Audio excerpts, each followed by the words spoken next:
క్రీస్తు ప్రభుని యందు మిక్కిలి ప్రియమైన సహోదరి సహోదరులారా, దేవుని బిడ్డలారా, ఈరోజు సామాన్య 25వ ఆదివారం మనం కొనియాడుతూ ఉన్నాము. ఈ 25వ ఆదివారంలో భగవంతుడు మనలను ఒక ముఖ్యమైనటువంటి అంశమైన ధ్యానం చేయమని కోరుకుంటూ ఉన్నాడు, ఆహ్వానిస్తూ ఉన్నాడు. కాబట్టి ఈనాటి 3 పట్టణాల సారాంశం ప్రియబిడ్డలారా, సహోదరి సహోదరులారా, ధనాకాంక్ష, డబ్బు మీద మితిమీరిన ప్రేమ, ఆశ, ధనాపేక్ష, ఇంకో మాట చెప్పాలంటే డబ్బు పిచ్చి. ఇది 4 విధాలుగా బయటపడుతూ ఉంది, 4 దారులు తొక్కుతూ ఉంటుంది. ఏ విధంగా అంటే అన్యాయాలు చేస్తూ ఉంటాం, అక్రమాలు చేస్తూ ఉంటాం, దోపిడీలు చేస్తూ ఉంటాం, దొంగతనాలు చేస్తూ ఉంటాం, దోచుకుంటూ ఉంటాం.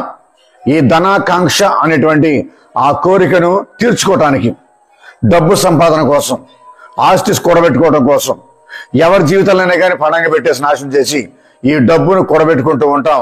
మన ఆ కాంక్షను, ధనాకాంక్షను తీర్చుకుంటూ ఉంటారు ప్రియమిత్రులారా, సహోదరి సహోదరు. కాబట్టి ఈ ధనాకాంక్ష, ఈ డబ్బు మీద ఆశ, మితిమీరిన పిచ్చి, దాని గురించి ధ్యానం చేయమని ఈరోజు 3 పట్టణాల ద్వారా తెలియజేస్తున్నాడు భగవంతుడి ప్రియమిత్రులారా, సహోదరి సహోదరులారా. ఈరోజు ముఖ్యంగా మొదటి పట్టణాన్ని ధ్యానం చేసినట్లయితే ఆమోస్ ప్రవక్త గ్రంథము 8వ అధ్యాయము 3వ వచనం నుంచి 7వ వచనం వరకు మనం చూస్తూ ఉన్నాం. ఈ ఆమోసు ప్రవక్త ప్రియమిత్రులారా తెకోవ అనే గ్రామం నుంచి జన్మించాడు. ఈ తెకోవ గ్రామం అనేది ఇశ్రాయేలు రాజ్యంలో ఉంది. ప్రియ సహోదరి సహోదరులారా, ఈ ఆమోసు అనే పేరుకి అర్థం ఏంటంటే భారం మోయేవాడు అని అర్థం. ఈ పేరు తాను చేసేటువంటి పనిని బట్టి, వృత్తిని బట్టి వచ్చిందేమో అనుకోవచ్చు మనం. ఎందుకంటే ఈ ఆమోస్ ప్రవక్త వ్యవసాయం చేస్తూ జీవనోపాధిని సంపాదించుకున్నాడు. వ్యవసాయం చేసేటువంటి వృత్తి ఆమోస్ ప్రవక్తది. మరియు అత్తి పండ్లు అమ్ముకుంటూ తన పోషణ కోసం ఆయన వ్యవసాయం చేసి అత్తి పండ్లు అమ్ముకుంటూ తన జీవనోపాధిని సంపాదించుకున్నాడు. ఆమోస్ ప్రవక్త జీవించిన కాలం ఏంటంటే క్రీస్తు పూర్వం 8వ శతాబ్దం, 800 సంవత్సరాల క్రితం యేసుప్రభు పుట్టడానికి ఆ కాలంలో ఆమోస్ ప్రవక్త సువార్త పరిచర్య చేయడం మొదలుపెట్టాడు. దేవుని యొక్క ప్రవక్తగా ఆయన దేవుని సేవకుడిగా జీవించాడు. మరి ముఖ్యంగా ఆ రోజుల్లో యోధ రాజ్యాన్ని ఏమో ఉజ్జియా ప్రవక్త పరిపాలిస్తున్నాడు, యెరూషలేము రాజ్యాన్ని యెరోబాము పరిపాలిస్తున్నాడు. యోధ రాజ్యంలో ఉజ్జియా రాజుగా పరిపాలిస్తున్నాడు, అలాగే యెరూషలేములో యెరోబాము పరిపాలిస్తున్నాడు. ఈ యెరూషలేము రాజ్య ప్రియమిత్రులారా, సహోదరి సహోదరులారా, యెరోబాము పరిపాలన కాలంలో బాగా అభివృద్ధి చెందింది ఈ దేశం. చాలా సమృద్ధిగా అభివృద్ధి చెందింది. విస్తరణ ఒక ప్రక్కన, డబ్బు సంపాదన ఒక ప్రక్కన, ఆర్థికమైనటువంటి అభివృద్ధి ఒక ప్రక్కన. అయితే ఈ విధంగా ఆర్థిక స్వావలంబన, రాజకీయ సురక్షితం, రాజకీయ విస్తరణ ఇవన్నీ కూడా బాగున్నాయి. రాజ్యం చాలా బాగుంది, ఆర్థిక పరిస్థితులు బాగున్నాయి, రాజ్యం అంతా కూడా సస్యశ్యామలంగా సుభిక్షంగా ఉంటూ ఉన్నాయి రాజ్యం అంతా కూడా. కానీ ఇప్పుడు అదే సమయంలో అభివృద్ధి అనేటువంటి ముసుగులోనే అన్యాయం జరుగుతూ ఉన్నాయి, దోపిడీలు జరుగుతూ ఉన్నాయి, అక్రమం జరుగుతూ ఉన్నాయి, సాంఘికమైనటువంటి అసమానత పెరిగిపోతూ ఉన్నాయి. ధనవంతులుగా ఎదుగుతున్నారు, పేదవాళ్ళు ఇంకా పేదవారిగా దిగజారిపోతూ ఉన్నారు. అన్యాయాలు, అక్రమాలు, సాంఘిక అసమానతలు, సాంఘిక అన్యాయాలు జరుగుతూ ఉన్నాయి. మరి అటువంటి సమయంలోనే ప్రియమిత్రులారా, సహోదరి సహోదరులారా, ఈ ఆమోస్ ప్రవక్తని యావే ప్రభు ఎన్నుకున్నాడు. ఈ అభివృద్ధి ముసుగులో అన్యాయాలు ఎక్కువ జరుగుతున్నాయి. ఈ అన్యాయాలు అనేకమైన రూపాల్లో బయటపడుతూ ఉన్నాయి. మొదటిది ఏంటి? తప్పుడు తూకములు, అలాగే కొలమానములు, the unjust measurements, the unjust weighings అన్నమాట. కాబట్టి ఇవన్నీ కూడా ఫ్రాడ్, తప్పుడు కొలమానాలు, తప్పుడు తూకాలు వేసుకుని ఆ వ్యాపారస్తులందరూ కూడా, యూదులందరూ కూడా సామాన్యమైన ప్రజల్ని మోసం చేస్తూ ఉన్నారు, దోపిడీ చేస్తూ ఉన్నారు. అది మొదటి రూపం, అన్యాయానికి అక్రమాలకి మొదటి రూపం. మరి రెండో రూపం ఏంటంటే నాణ్యత లేనటువంటి నిత్యావసర సరుకులు. అంటే ఏంటి? నాసిరకపు సరుకుల్ని ప్రజలకు అమ్ముతూ ఉన్నారు. తాను తప్పని ప్రజలకు ఎక్కువ రేట్లకు అమ్మేస్తూ ఉన్నారు. ప్రశ్నించేవాళ్ళు లేక, నిలదీసేవాళ్ళు లేక ఈ విధంగా రెండో రూపమైనటువంటి తాను తప్పలే నాసిరకపు నిత్యావసర సరుకులు అమ్మేస్తూ ఉన్నారు. ఆ విధంగా డబ్బు సంపాదన పడిపోయారు, అన్యాయానికి అక్రమానికి వారు ఒడిగడుతూ ఉన్నారు. అది రెండవది. మరి మూడోది ఏంటంటే అన్ఫెయిర్ మనీ ఎక్స్చేంజ్. అంటే అర్థం ఏంటి?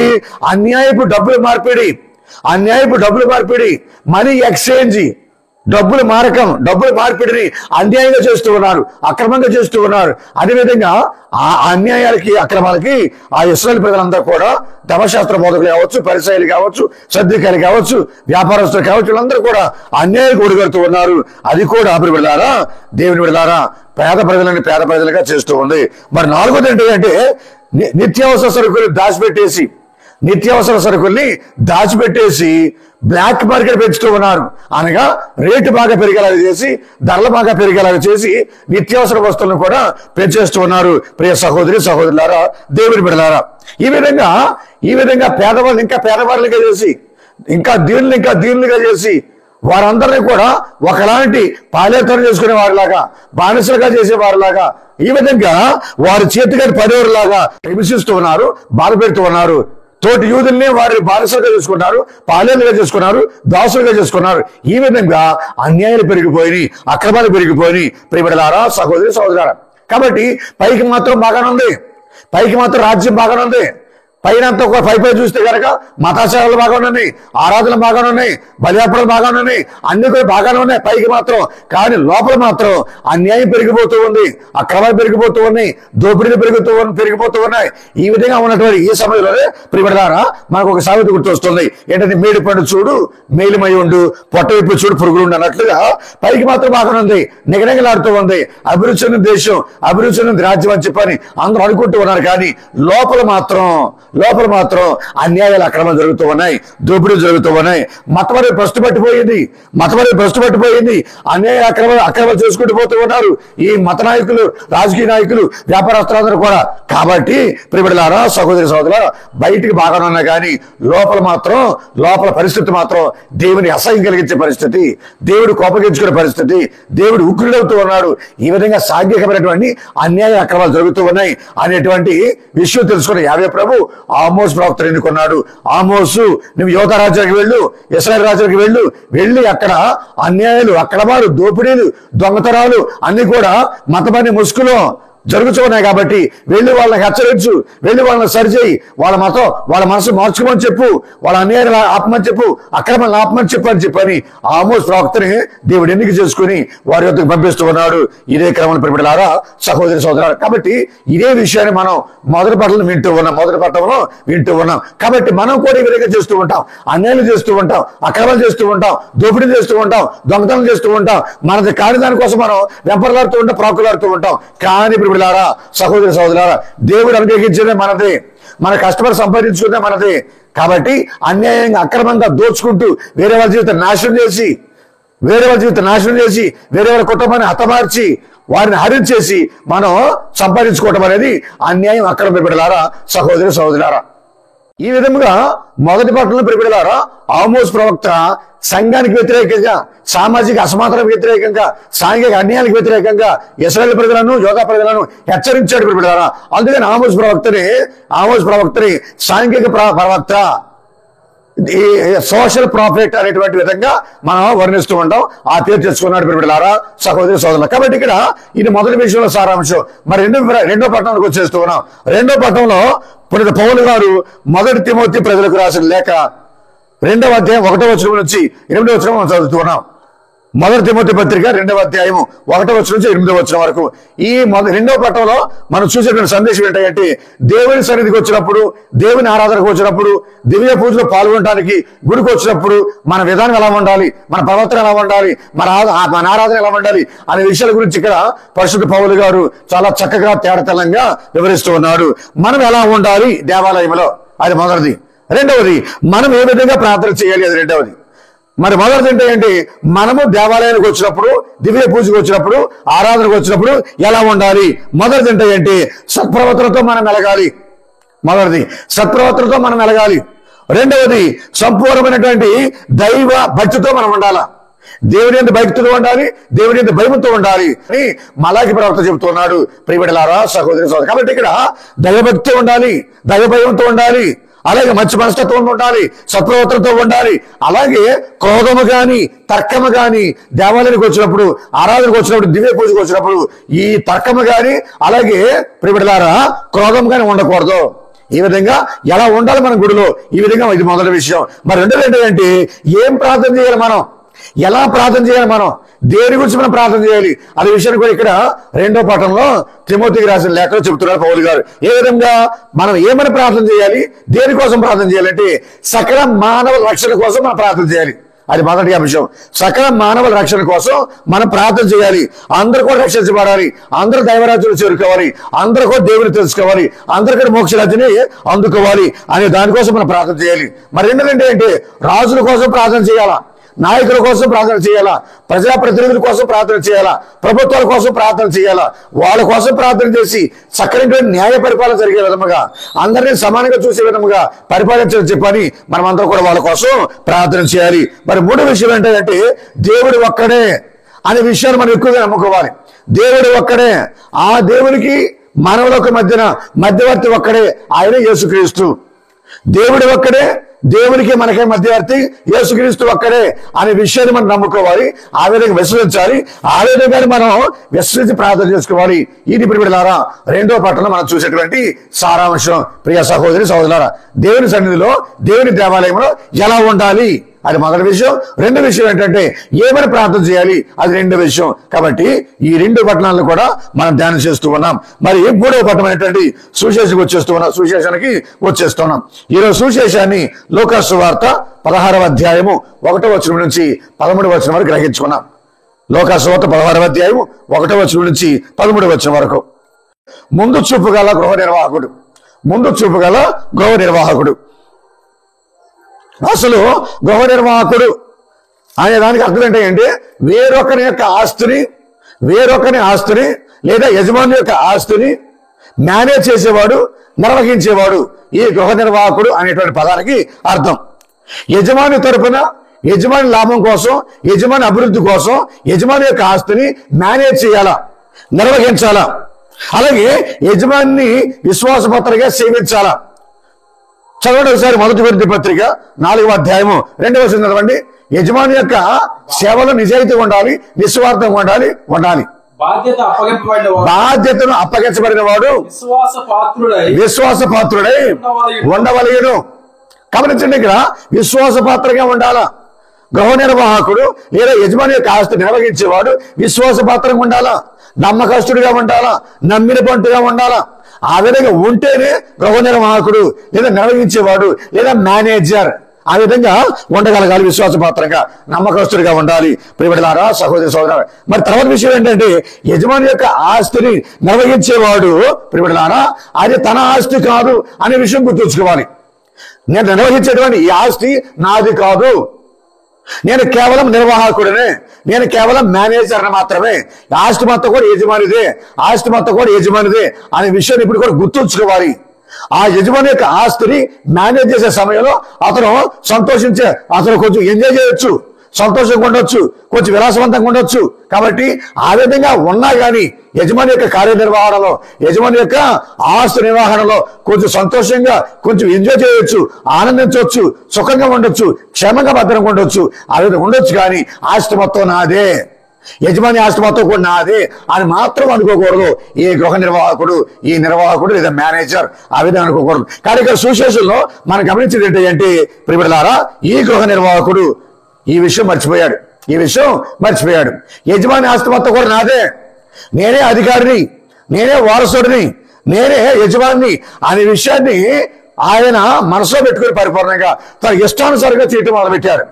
యజమాని యొక్క ఆస్తిని తన ఇష్టానుసారంగా ఖర్చు పెట్టడం, తన ఇష్టానుసారంగా చంద్రవాదన చేయడం, ఇష్టానుసారంగా దుర్వినియోగం చేయడం మొదలుపెట్టాడు ఈ గృహ నిర్వాహకుడు. దాన్ని ఏమంటామంటే ఈస్ ఎ ప్రోడిగల్ స్టివార్డ్ అని పిలుస్తూ ఉంటాం.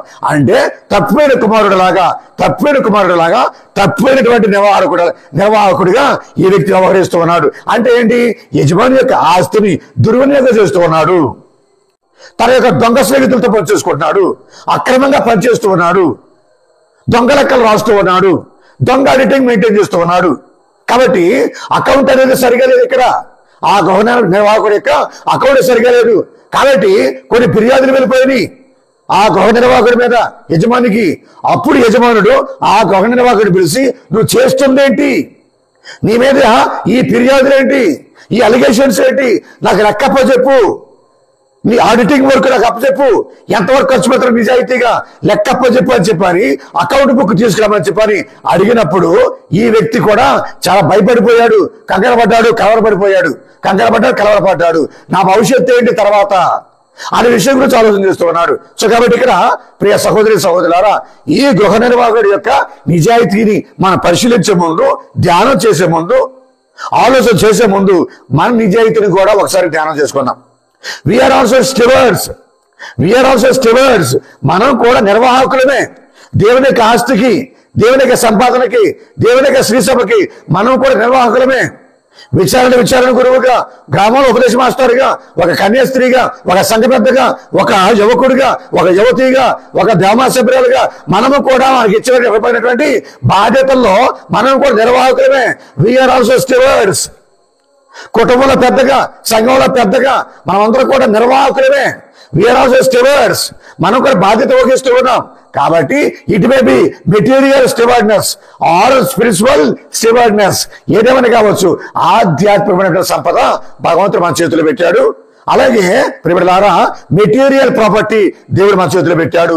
ఈ రెండు విషయాలు కూడా మనం ఏ విధంగా వ్యవహరిస్తున్నామో మనం ఆలోచన చేసుకుంటూ, పరిశీలించుకుంటూ, మనల్ని మనం ఆత్మ పరిశీలన చేసుకుంటూ ముందుకు సాగుదాం. ప్రియ సహోదరా, మొదటిగా ప్రియలారా, వీఆర్ ఆల్సో స్టివర్డ్స్. ఎందులో మనం స్టివర్డ్స్ నిర్వాహకులమే? ఎందుకంటే we are stewards of the time. సమయమైనటువంటి అతి ముఖ్యమైన అపురూపమైనటువంటి ఆ సమయం అనేటువంటి దేవుడిచ్చిన ఆస్తికి మనము స్టివర్డ్స్, నిర్వాహకులు. మనమందరం కూడా చదవండి ఒక వాక్యాన్ని, ఎఫెసీ పత్రిక 5వ అధ్యాయము 15వ వచనం నుంచి 17వ వచనం కదండి. కనుక మీరు ఏ విధంగా జీవించున్నారు అది దాని గురించి శ్రద్ధ వహింపుడు, జ్ఞానహీనుల వలె జీవింపకుడు, వివేకవంతుల వలె జీవించండి. ఇవి చెడుతనములు కనుక దొరికిన ప్రతి అవకాశమును సద్వినియోగం చేసుకున్నాడు. మూర్ఖులు కాకుండా మీరు ఏమి చేయవలనని దేవుని చిత్తము గ్రహించుటకు ప్రయత్నించండి. గమనించండి, ఇక్కడ మనం మూర్ఖుల్లాగా జీవించకూడదు, అజ్ఞానంలాగా జీవించకూడదు, అవివేకుల్లాగా జీవించకూడదు, గర్వాత్మలాగా జీవించకూడదు. మనం సమయము స్థలమే ప్రియలారా. కాబట్టి ఆ సమయాన్ని మనం జాగ్రత్తగా వినియోగించుకోవాలి. ఆ సందర్భాలు మనం జాగ్రత్తగా అందుపట్టుకోవాలి. దేవుడిచ్చిన అవకాశాలు మనం ఇప్పుడు కూడా చాలా జాగ్రత్తగా, విలువైన అవకాశాలు మనం స్వీకరించి ఆ సమయాన్ని, ఆ సందర్భాన్ని, అవకాశాలని మనం చాలా జాగ్రత్తగా స్వీకరించి మోక్షరాజ్యం పొందడానికి, దేవునికి నిజాయితీ కలిగినటువంటి నిర్వాహకులుగా ఉండటానికి మన ప్రయత్నం చేయాలి ప్రియలారా, సహోదరు. కాబట్టి ఇక్కడ సమయాన్ని మనం ఇప్పుడు కూడా చాలా జాగ్రత్తగా, చాలా ఉపయోగకరంగా మనం మేనేజ్ చేస్తూ ఉండాలా. సమయం అనేది నీది కాదు, నాది కాదు, అది మన చేతిలోకి వచ్చింది. అది భగవంతుడు ఇచ్చే సమయం. అది ఈ ఆయుష్ దేవుడిచ్చే జీవితం అది. కాబట్టి దాన్ని, ఈ ఆయుష్ని, ఈ సమయాన్ని మనం చాలా జాగ్రత్తగా, విలువైన సమయంగా పరిగణించి ఆ సమయాన్ని జాగ్రత్తగా మనం దాన్ని ఉపయోగించుకోవాలి. మూర్ఖుల వలె కాకుండా, అందుల వలె కాకుండా, అజ్ఞానుల వలె కాకుండా సత్ప్రవర్తనతో జీవించాలా, చాలా జాగ్రత్తగా జీవించాలా ఈ జీవితాన్ని. అది మొదటి విషయం. We are the stewards of time. అది మొదటి అంశం మనం ధ్యానం చేయవలసింది. మరి రెండోది ఏమిటంటే we are stewards of the gospel. దేవుని యొక్క సువార్త సంపదకి మనమందరం నిర్వాహకులం. We are stewards of the gospel అంటే ఈ సుశేషం అనేది, దేవుని వాక్కు అనేది ఒక సంపదిది, అమూల్యమైన ఆస్తిది, అపురూపమైన సంపదిది. చదవండి ఒక వాక్యాన్ని ప్రియలారా. ఏంటది? 2వ కొరింథీ పత్రిక 4వ అధ్యాయం 7వ వచనం చదవండి. కానీ ఈ ఆధ్యాత్మికమైన సంపద గల వారమైన మేము మాత్రమే సామాన్యమగు మట్టి పాత్రల వంటి వారిని, ఎలైనా ఈ మహత్తర శక్తి దేవునిదే కాని మాది కాదు. గమనించండి, ఇక్కడ ఇది ఈ సువార్త, దేవుని పరిచర్య, దేవుని సువార్త జీవితం. కాబట్టి ఇది ఒక అమూల్యమైనటువంటిది, అపురూపమైనటువంటిది, దేవుడిచ్చినటువంటి ఆస్తిది, దేవుడిచ్చినటువంటి సంపదిది ఈ సువార్త జీవితం, దేవుని యొక్క వాక్య పరిచర్య. ఈ బైబిల్ గ్రంథం అనేది అమూల్యమైన ఆస్తి భగవంతుడు మన చేతిలో పెట్టాడు. కాబట్టి దీన్ని ఏ విధంగా చూసుకోవాలి? జాగ్రత్తగా చూసుకోవాలి. అందుకని ఇంకొక వాక్యం చదవండి ఒకసారి. 1 తిమోతి పత్రిక 6వ అధ్యాయము, 1 తిమోతి 6వ అధ్యాయం 20వ వచనం చదవండి. తిమోతి నీకు అప్పగింపబడిన దానిని భద్రముగా కాపాడుము. నాస్తికమైన సంభాషణలకు కొందరు అవివేకముచే జ్ఞానముగా ఎంచే మూర్ఖపు వివాదములు దూరంగా ఉండుము. కొందరు అట్టి జ్ఞానములను కలిగి ఉన్నామని చెప్పుకొని దాని ఫలితముగా విశ్వాస మార్గాన్ని కోల్పోయి. చాలా మందికి ఏమంటే తార్కికవాదం ఇది. వాళ్ళు వాదించిందే నిజమని చెప్పి అనుకుంటారు, వాళ్ళు మాట్లాడితే జ్ఞానం అనుకుంటారు. కానీ అది అజ్ఞానం అని వాళ్ళకి అర్థం కాదు, అది అవివేకం వాళ్ళకి అర్థం కాదు, అది నాస్తికత్వం అని అర్థం కాదు వాళ్ళకి. కాబట్టి మేము వాదించేదే సరి అయింది, మేము మాట్లాడేదే సరి అయింది అనేటువంటి అన్యాయపు వక్రమ బుద్ధులతో వారు వాదిస్తూ ఉంటారు ప్రియమిలారా. కాబట్టి తిమోతి నువ్వు వాళ్ళకు దూరంగా ఉండు. వాళ్ళ విశ్వాసాన్ని అనే దారిని వదిలిపెట్టేశారు, దూరంగా వెళ్ళిపోతున్నారు విశ్వాసానికి, క్రీస్తుకి, దైవ సంఘానికి.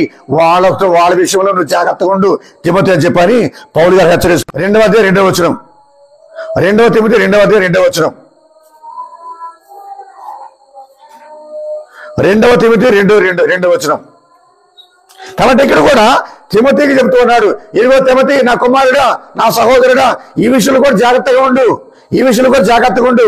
అంధకార శక్తులు సంఘాన్ని కబలిస్తూ ఉన్నాయి, చైతన్య శక్తులు సంఘాన్ని కబలిస్తూ ఉన్నాయి. నువ్వు జ్ఞానంతో ఉండు, దేవుని కృపతో ఉండు, దేవునికి దేవునితో ఉండు అని చెప్పని పౌలు గారు బోధిస్తూ ఉన్నాడు. సహోదరులారా, దేవుని బిడ్డలారా, ఇది రెండవది, we are the stewards of the gospel. ఇది రెండవది, మనమందరం కూడా నిర్వాహకులము. మరి మూడోది ఏంటంటే we are the stewards of the talents.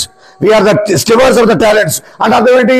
మనకున్నటువంటి నైపుణ్యం అంతా దేవుడిచ్చిందే, మనకున్నటువంటి టాలెంట్స్ దేవుడిచ్చినవే, మనకున్నటువంటి ఆ వివేకం, ఆ జ్ఞానం, ఆ తెలివితేటలు, చక్కగా మాట్లాడే ఆ శక్తి, ప్రార్థనా శక్తి, భక్తితో ఉన్నటువంటి మన విధానం అన్ని కూడా దేవుడిచ్చినటువంటివే. ఈ టాలెంట్స్ అన్ని కూడా వాటిని మనము జాగ్రత్తగా కాపాడుకుంటూ ఉండాలి. చదవండి ఒకసారి పేతురు గారు రాసిన మొదటి లేఖ 4వ అధ్యాయం 10వ వచనం. పేతురు గారు రాసిన మొదటి లేఖ 4వ అధ్యాయం 10వ వచనం.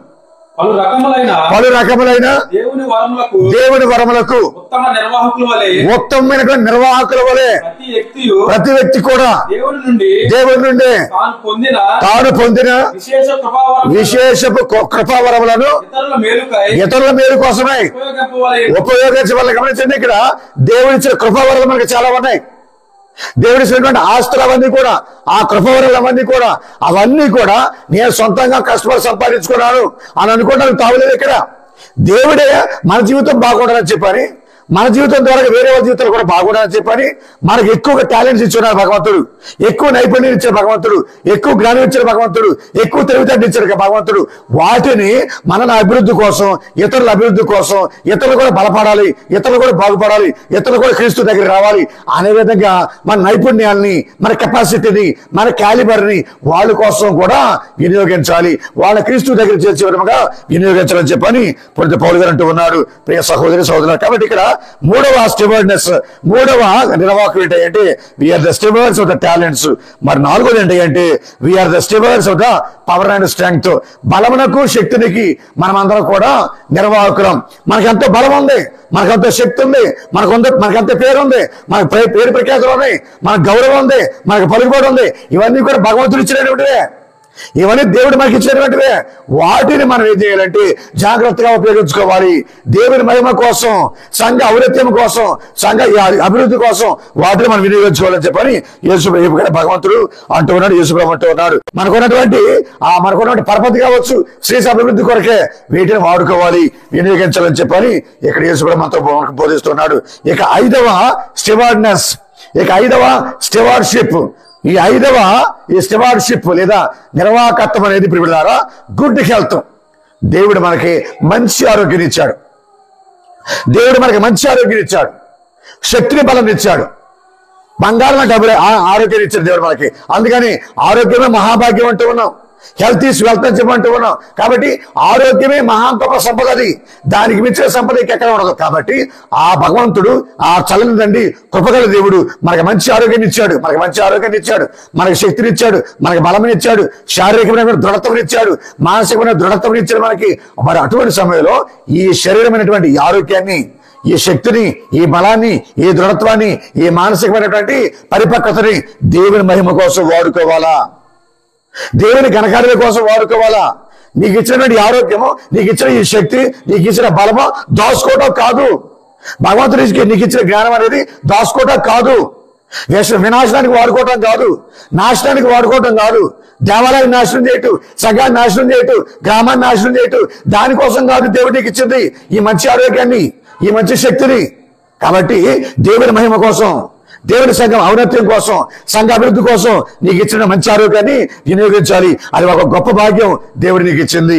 అది 5వ ప్రియమైన నిర్వాహకత్వం ఈ లోకంలో మనం జీవించే సమయంలో నిర్వహించవలసింది. మరి 6వది ఏంటి? We are the stewards of sons and daughters. దేవుడు నీకు సంతానం ఇచ్చాడు, నీకు కుమారులు ఇచ్చాడు, కుమార్తెలు ఇచ్చాడు.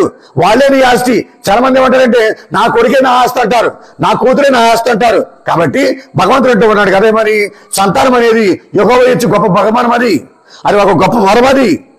కాబట్టి అది ఒక ఆస్తి, అది ఒక సంపద. మరి ఆ సంపాదనని మనం ఎలా జాగ్రత్తగా చూసుకోవాలి? నీకున్న కొడుకుని, నీకున్న కూతుర్ని ఏ విధంగా ఒక అమూల్యమైన ఆస్తిలాగా వారిని జాగ్రత్తగా చూసుకోవాలి. దారి తప్పు తిరుగుతూ ఉన్నప్పుడు, సంఘానికి వ్యతిరేకంగా తిరుగుతున్నప్పుడు, సభ్య సమాజాన్ని పాడు చేస్తున్నప్పుడు ఎలా నువ్వు ఆ దేవుడిచ్చినటువంటి అమూల్యమైన ఆస్తిని, అపురూపమైన ఆస్తిని నువ్వు ఏ విధంగా దేవుని మహిమ కొరకు, శ్రీసభ మహిమ కొరకు ఎలా నువ్వు దాన్ని వినియోగించుకుంటావు? అందుకనే చక్కని వాక్యం ఒకటి ఉంది. ఏంటది? యవ్వనమైన పుట్టినటువంటి కుమారులు వీరుని చేతిలో బాణముల వంటి వారు. వాళ్ళు యవ్వనమైన పుట్టిన కుమారులు వీరుని చేతిలో బాణముల వంటి వారు, పదునైన బాణముల వంటి వారు అని అంటూ ఉంది వాక్యం. కాబట్టి పదునైనటువంటి బాణములాగా వాళ్ళు ఉపయోగపడాలి. సంఘ అభివృద్ధి కొరకు, గ్రామ అభివృద్ధి కొరకు, శ్రీ సభ వినతి కోసం, దేవుని మహిమ కోసం వాళ్ళని మనం వినియోగించుకోవాలి. ప్రియబిడ్డలారా, సహోదరి సహోదరు. కాబట్టి ఇక్కడ 6వదేమో stewards of the sons and daughters. మనం మన కొడుకులకి, మన కూతురికి మనమే స్టీవర్డ్స్, మనమే నిర్వాహకులం. కాబట్టి దాన్ని జాగ్రత్తగా కాపాడుకుంటూ ఉండాలి. మన కుమారులు, మన కుమార్తెలను, మన కుటుంబాన్ని మనం నిర్వహిస్తూ ఉండాలి జాగ్రత్తగా. We should maintain and we should manage the family that which is kept under your control and care. కాబట్టి అది 6వ విషయం. మరి 7వ విషయం ఏంటంటే we are the stewards of our handsomeness and beauty. దేవుడు మనందరినీ కూడా వారిని బట్టి అందంగా పుట్టించారు. మనందరూ కూడా, మనమంతా కూడా దేవుని దృష్టిలో అపురూపమైన వ్యక్తులం, అద్భుతమైన వ్యక్తులం. దేవుడికి ఎంతో ఇష్టమైన బిడ్డలు మనం అందరూ కూడా. మనల్ని దేవుడు ఒక అందంగా తయారు చేసుకున్నాడు. కాబట్టి నీకున్న అందం అనేది, నీకున్నటువంటి బ్యూటీ అనేది, నీకున్నటువంటి హ్యాండ్సమ్నెస్ అనేది దేవుని మహిమ కోసం వాడిని వినియోగించుకోవాలి. దాన్ని దుర్వినియోగం చేయకూడదు. దాన్ని పాపపు ఆ శోధనలకు గురి చేయకూడదు. నీ అందాన్ని పాడు చేసుకోకూడదు. నీ అందం అనేది, నీ అందం ద్వారాగా, నీ సౌందర్యం ద్వారాగా దేవునికి మహిమ కలగాల, దేవునికి ఘనత కలగాల. ఆ విధంగా దేవుడికి ఇచ్చినటువంటి అందమే, దేవుడికి ఇచ్చినటువంటి ఈ బ్యూటీ, అది నీకు ఒక ఆస్తి. అది నీ వాక్చాతుర్యం, అది ఒక ఆస్తి. నీ ముఖ కవలిక ఒక ఆస్తి. కాబట్టి నీ అందమ చందం అంతా కూడా ఆస్తి. అది నువ్వు సంపాదించుకో, నువ్వు దేవుడికి ఇచ్చిన ఆస్తి. అది ఆస్తిని మనం భద్రంగా కాపాడుకుంటూ దేవుని మహిమ కోసం, శ్రీ సభ అభివృద్ధి కోసం, శ్రీ సభ అభినత్యం కోసం మనం వాడుకోవాలి. కాబట్టి వీటన్నిటిని చూసుకుని మనం ఎప్పుడు కూడా గర్వంగా ఉండకూడదు, మర్చిపోకూడదు. ఇవన్నీ కూడా దేవుడు మన చేతిలో పెట్టినటువంటి ఆస్తిని. ఇది మన ఆస్తి కాదు, మన వారసులం కాదు. We are not the legal holders of this assets and property. దేవుడే ఈ ఆస్తి మొత్తానికి వారసుడు, దేవుడే భగవంతుడే ఈ ఆస్తి మొత్తానికి యజమాని. కానీ ఉపమానంలో మాత్రం ఈ స్టీవర్డ్, ఈ గృహ నిర్వాహకుడు మర్చిపోయాడు. ఇది నా ఆస్తి కాదు, ఇది నా సంపాదన కాదు, this is not my property అనే విషయం మర్చిపోయి ఇష్టానుసారంగా చేయడం మొదలుపెట్టాడు. ఆస్తి, యజమాని యొక్క ఆస్తి మొత్తాన్ని కూడా దుర్వినియోగం చేయడం మొదలుపెట్టాడు. ప్రియబిడ్డలారా, సహోదరులారా. కాబట్టి మనకున్న ఆస్తి మొత్తంలో కూడా దశమ భాగాన్ని భగవంతుడికి ఇవ్వాలి. మనకున్న ఆస్తిని, మనకున్న సంపాదనని ప్రతిరోజు కూడా, నెలలో, సంవత్సరంలో మనం కూడబెట్టింది, సంపాదించింది దశమ భాగాన్ని మన దేవునికి ఇవ్వాలా. అది దేవుడికి మనం కట్టిన ట్యాక్స్, అది సుంకమది, తీర్చది దేవుడికి కట్టాలి మనం దాన్ని. ఎందుకని మన ఈ లోకంలో చక్కగా జీవించడానికి, ఆరోగ్యంగా జీవించడానికి, బలశక్తి తెలియని వ్యక్తులుగా జీవించడానికి దేవునికి కృతజ్ఞతగా మనం ఏం చేయాలి? ఆయనకి ట్యాక్స్ కట్టాలా, ఆయనకి సుంకం కట్టాలా. అది మనం తెలుసుకోవాల్సింది. 10% పోతే మిగతా 90% సంగతి ఏంటి? 90% సంగతి ఏంటి? దాని మీద కూడా దేవుడికి లెక్క మనం అప్పచెప్పాలా. మనకున్న 90% of the property, money and income ఎలా ఖర్చు పెడుతున్నాం, ఏ విధంగా ఖర్చు పెడుతున్నాం చదవండి ఒకసారి. ఇప్పుడు ఏంటది? యోధాపత్రిక 3వ అధ్యాయము 4వ వచనం చదవండి. సారీ, యోధాపత్రిక 1వ అధ్యాయము 3-4 వచనం చదవండి. ప్రియులారా, మనమందరి రక్షణను గురించి నేను మీకు రాయ ఆశించితిని, కానీ దేవుడు తన ప్రజలకు శాశ్వతముగా వసగినటువంటి విశ్వాసమునకై మీరు పోరాడుచునే ఉండవలెను. మేము ప్రోత్సాహపరచుటకు అవసరమని తోచినది కనుకనే నేను ఇట్లు రాయిచున్నాను. దొంగసాటుగా మన యందు దొంగసాటుగా భక్తిహీనులు కొంతమంది ప్రవేశించి సంఘంలోకి మన ఏకైక యజమానుడకు ప్రభువునకు యేసు ప్రభుని తిరస్కరించేసి వారి అవినీతికరమగు ప్రవర్తనను సమర్థించుకొనుటకై దైవ కృపను గూర్చియు సందేశమునకు అపార్థములు కలిగించున్నారు. వారు తీర్పునకు గురియగుదురు. గమనించండి, ఇక్కడ ప్రియమిత్రులారా, సహోదరి సోదరా, మనలోనే కొంతమంది దొంగ వారే ప్రవేశిస్తారు విశ్వాస సంఘంలోకి. మంచోళ్ళగా వ్యవహరిస్తూ ఉంటారు. మేకమని పుల్లాగా, మేకమని తోడేలాగా గొర్రెల మందలో ప్రవేశిస్తూ ఉంటారు. ఆ గొర్రెలు చెదరగొడుతూ ఉంటారు, గొర్రెలు నాశనం చేస్తూ ఉంటారు, భక్తిహీనులుగా మారుస్తూ ఉంటారు. కానీ పైకి మాత్రం మేము యథార్థంగా ఉన్నాం, సుశేషం ప్రకారం జీవిస్తున్నాం, దేవుని చట్ట ప్రకారంగా జీవిస్తున్నాం, తిరుసవ చట్ట ప్రకారంగా జీవిస్తున్నాం, మేము మంచోళ్ళమి, మేము గొప్పవాళ్ళం అనేటువంటి పైకి మాటలే తప్ప లోపల మాత్రం తోడేలు మనస్తత్వం కలిగి ఉన్నారు, మేకమని తోడేలాగా జీవిస్తూ ఉన్నారు. అటువంటి వాళ్ళ విషయంలో మీరు జాగ్రత్తగా ఉండండి, అటువంటి వాళ్ళ విషయంలో మీరు దూరంగా ఉండండి అని ఇక్కడ ప్రియమిత్రులారా యోధ హెచ్చరిస్తూ ఉన్నాడు. అంటే అర్థం ఏంటి? సైతానుడు మనలో కొంతమందిలో దూరి విశ్వాసంగా నాశనం చేస్తూ ఉంటారు, చెదరగొడుతూ ఉంటారు. వాళ్ళ విషయంలో మీరు జాగ్రత్తగా ఉండాలని చెప్పని దేవుడు మనకి ఇచ్చిన ఆస్తిని దోచుకోవడానికి సైతానుడు శతవిధాలా ప్రయత్నం చేస్తూ ఉంటాడు. అందుకే పేతురు గారు అంటూ ఉన్నాడు, ఏమని? గర్జించే సమూహలాగా సైతానుడు నీ చుట్టూ తిరుగుతూ ఉంటాడు, కాబట్టి జాగ్రత్త, be vigilant and be alert. గర్జించే సమూహలాగా సైతానుడు నీ విశ్వాసాన్ని కూలవేయటం కోసం, దోచుకోవడం కోసం, నీ భయభక్తులు దోచుకోవడం కోసం, నీ ఆధ్యాత్మిక సంపద దోచుకోవడం కోసం సైతానుడు నీ చుట్టూ తిరుగుతూ ఉంటాడు. జాగ్రత్త, ఒక విశ్వాసిగా, ఒక నమ్మకస్తుడిగా జాగ్రత్తగా ఉండు అని ఇక్కడ మనకు వాక్యం చెబుతూ ఉంది. ప్రియమిత్రులారా, సహోదరి సోదరులు, కాబట్టి ఇక్కడ ఏదో ఒక రోజు మనం చేసే పనులకి, మనం చేసే కార్యక్రమాలకి, మనం నిర్వహించేటువంటి ఆ నిర్వహణ బాధ్యతలకి మనం తప్పనిసరిగా భగవంతుడికి లెక్క అప్పచెప్పవలసిందే. We need to and we should give an account to God himself. మనం కూడా లెక్క అప్పచెప్పాల్సిందే. మన స్టివార్డ్షిప్ లో, మన నిర్వాహకత్వంలో ఏ పనులు అయితే దేవుడు పెట్టాడో, మనం ఏ వాక్యాలు అయితే మనం ఇంతకు ముందు విన్నామో వాటన్నిటి కూడా మనం సమాధానం చెప్పి తెరవలసింది. చదవండి ఒకసారి వాక్యాన్ని. రోమాపత్రిక 14వ అధ్యాయము 10, 11, 12 చదవండి. కనుక మీరు మీ సోదరులపై ఎలా తీర్పు చెప్తారు? మీరు లేదా మీరు మీ సహోదరుని ఎలా తృణీకరిస్తారు?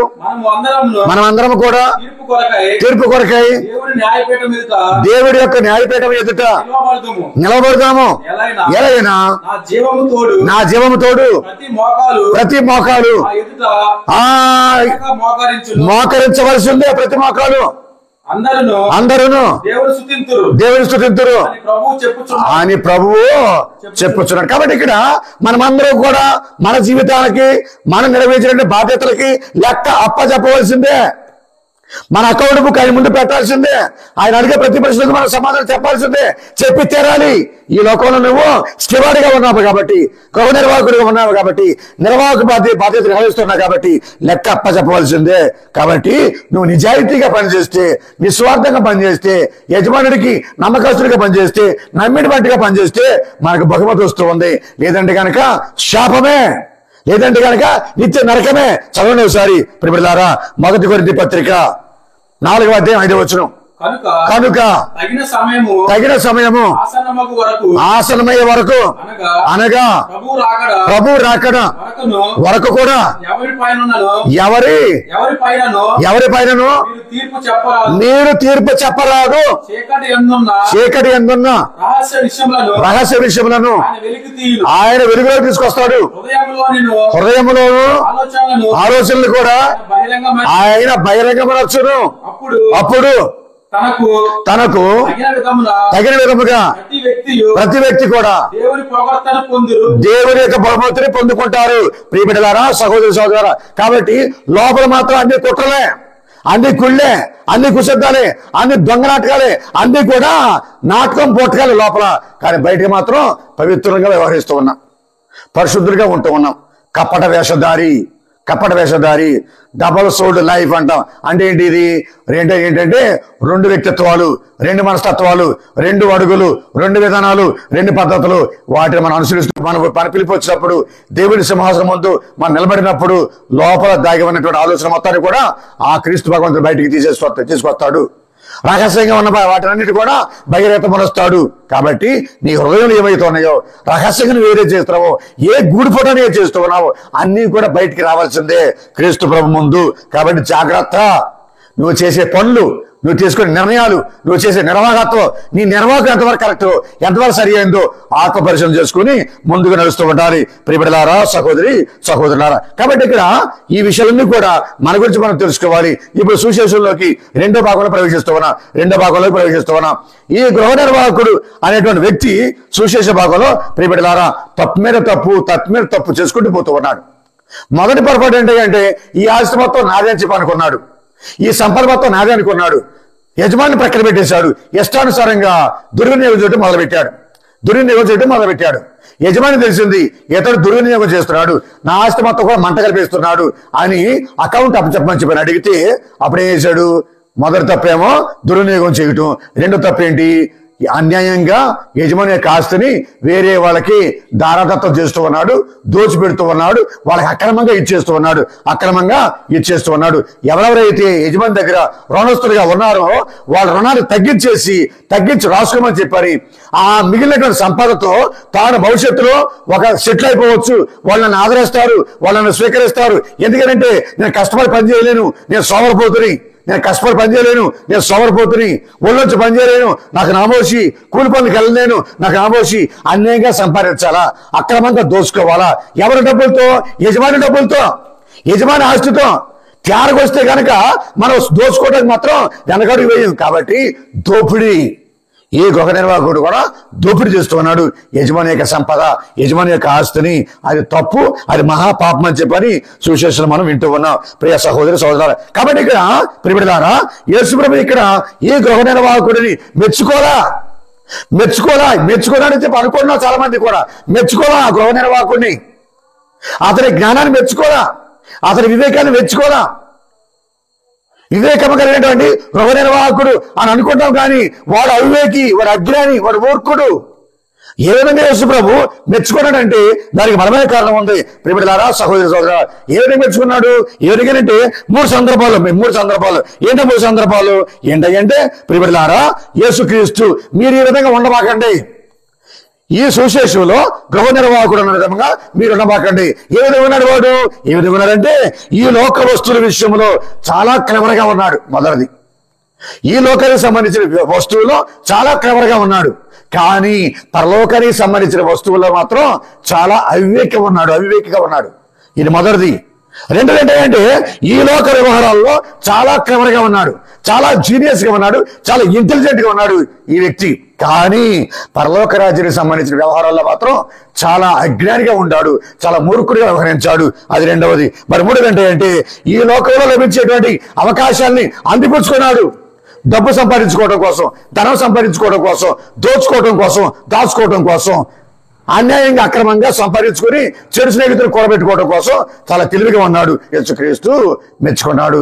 ఈ జనరేషన్, ఈ తరం వారు ఈ లోకంలో ఎలా జీవించాలో, ఎలా సంపాదించాలో, ఎలా కూడబెట్టుకోవాలో, ఎలా ఆక్రమించుకోవాలో, ఎలా పోగు చేసుకోవాలో చాలా తెలివిగా ఉన్నారు. కానీ పరలోక రాజ్యం విషయాలు మాత్రం వాళ్ళు తెలివి తక్కువగా ఉన్నారు, అవివేకులుగా ఉన్నారు, అజ్ఞానులుగా ఉన్నారని చెప్పని యేసుప్రభు హెచ్చరిస్తూ ఉన్నాడు.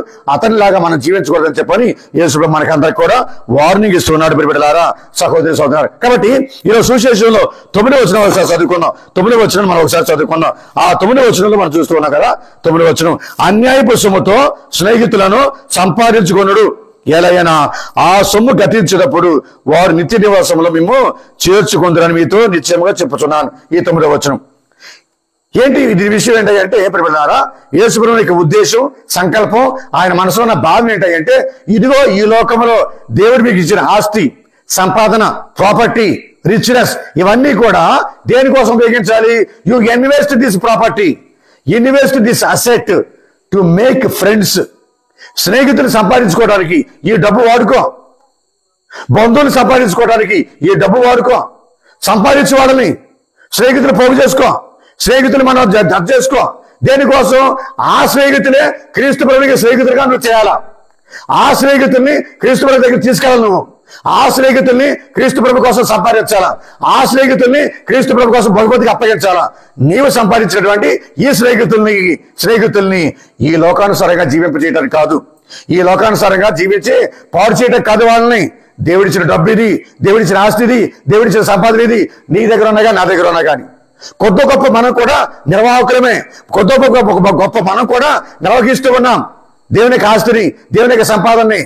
Maybe the spiritual goods, maybe the material goods, మనం కూడా నిర్వాహకులమే. వీఆర్ ఆల్సో ద మేనేజర్స్ అందరం కూడా. కాబట్టి ఈ దేవుడిచ్చినటువంటి ఆస్తిని, సంపాదనని, ప్రాపర్టీని దేనికి సంపాదించి దేవుని మనం ఖర్చు పెట్టాలి. స్నేహితులను సంపాదించు, స్నేహితులను ప్రోగు చేసుకో, బంధువులు ప్రోగు చేసుకో.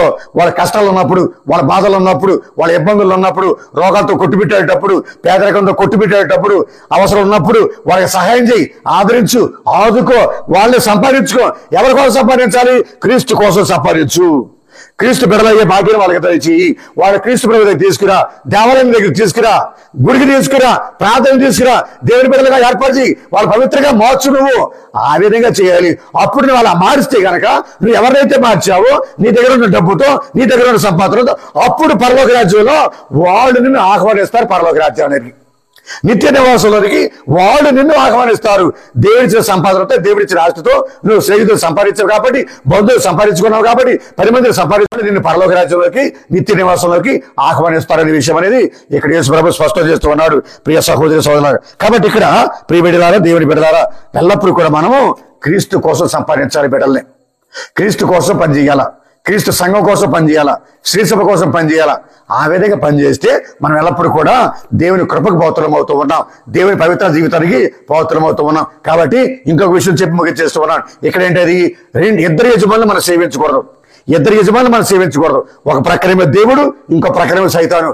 ఆ సైతానికి ప్రతినిధేమో సంపాదన, ఆస్తి, పేరు ప్రఖ్యాతలు. ఈ విధంగా ఆ పలుకుబడి, పెత్తందారితనం, యజమానితనం, నేనే పై ఉండాలా, నా పైన ఉండాలా, అందరూ నా మాట వినాలా, ఈ విధంగా అహంకారంతో ఉండకూడదు. మనం ఇప్పుడు కూడా ఒక ప్రక్క దేవుని సేవించాలి, ఇంకో ప్రక్క దేవుని యొక్క సంఘాన్ని సేవించాలా. ఈ విధంగా దేవుణ్ణి మాత్రమే సేవించాలి. ద్రవ్యముని సేవించకూడదు, ధనాకాంక్ష ఉండకూడదు, డబ్బు మీద పిచ్చి ఉండకూడదు, డబ్బు మీద వ్యామోహం ఉండకూడదు. ఇదంతా కూడా దేవుడి గొప్ప బహుమతి. ఇది దేవుడి మన చేతిలో పెట్టినటువంటి ఆస్తి. ఆ ఆస్తిని మనం దేవుడు చెప్పినట్లుగా ఖర్చు పెట్టాలి, వినియోగించాలి.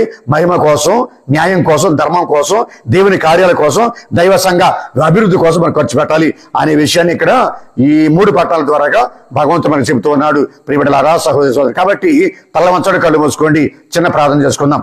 సర్వశక్తి గల సర్వేశ్వర, దయగల మా తండ్రి, ప్రేమ గల ప్రభువా, ఇదిగో తండ్రి, ఈనాటి 3 పట్టణాల ద్వారాగా మీరు మాకు చక్కని సందేశం ఇస్తున్నారు ప్రభువా. ఈ లోకంలో ఆస్తి అనేది మీరిచ్చినటువంటిదే, సంపాదన మీరిచ్చినటువంటిదే దేవా. ఇవన్నీ కూడా మేము ధ్యానం చేసుకున్నాం ఈనాటి ప్రసంగంలో. ఈ విలువలన్నీ కూడా, ఈ విషయాలన్నీ కూడా మా మనసులో భద్రపరుచుకుని వాటి ప్రకారంగా, మీ ఆలోచన ప్రకారంగా, మీ ప్రణాళిక ప్రకారంగా జీవించే భాగ్యం మాకు దయచేయండి. ఈ లోకంలో జీవించేటప్పుడు మా ప్రభువా ఎల్లప్పుడూ కూడా ఇది మీ కృపావరమే, ఇది మీ బహుమతి, మీరిచ్చిన దానమే ఇది అనేటువంటి విధముగా వినయం కలిగి, విధేయత కలిగి, వినమ్రత కలిగి శ్రీసభ అభివృద్ధి కోసం, దైవ సంఘ అభివృద్ధి కోసం, పరలోక రాజ్యం చేరుకోవడం కోసం, మీ మహిమ కోసమే మీరు మా చేతులు పెట్టినటువంటి ఈ ఆస్తిని, ఈ సంపాదనని, ఈ వ్యవస్థని, ఈ డబ్బుని ప్రభువా ఎల్లప్పుడూ కూడా దుర్వినియోగం చేయకుండా, దుర్వ్యసనాలు ఖర్చు పెట్టకుండా, నేను పాడైపోయి ఇతరులను కూడా పాడు చేసి దేవా అందరినీ పాడు చేసేటట్టుగా నేను తయారవ్వకుండా నన్ను దీవించు, నన్ను ఆశీర్వదించు. న్యాయం కోసం, ధర్మం కోసం, సత్యం కోసం నేను వాటిని ఖర్చు పెట్టేలాగా దీవించి ఆశీర్వదించమని మా ప్రభువా ఎల్లప్పుడూ కూడా మేము మీ మాట ప్రకారం జీవిస్తూ మీ కట్టల ప్రకారం జీవించే భాగ్యం దయచేయమని వేడుకుంటూ ఉన్నాం. దేవా ఈ వాక్య పరిచర్య ద్వారా ఈ వాక్యాన్ని విని దేవా దీని ప్రకారంగా జీవించేవాళ్ళు దేవా మీ యొక్క నిండైనటువంటి దీవెనలు పొందే భాగ్యం వారికి అనుగ్రహించండి. నూరంతరకు ఫలితం వారికి దయచేయండి. వారి కుటుంబంలో కష్టాలు, ఇబ్బందులు, సమస్యలు, శోధనలు, అనారోగ్యం దేవా అన్నిటిని కూడా తీసివేసి కావాల్సిన శాంతి, సమాధానం, సంతోషం, ఆరోగ్యం దేవా ఎల్లప్పుడూ కూడా సంతృప్తిగా నిండే జీవితాన్ని వారికి దయచేయమని మా ప్రభువైన యేసుక్రీస్తు ద్వారా ఈ మనవి చేస్తున్నాము తండ్రి. ఆమేన్.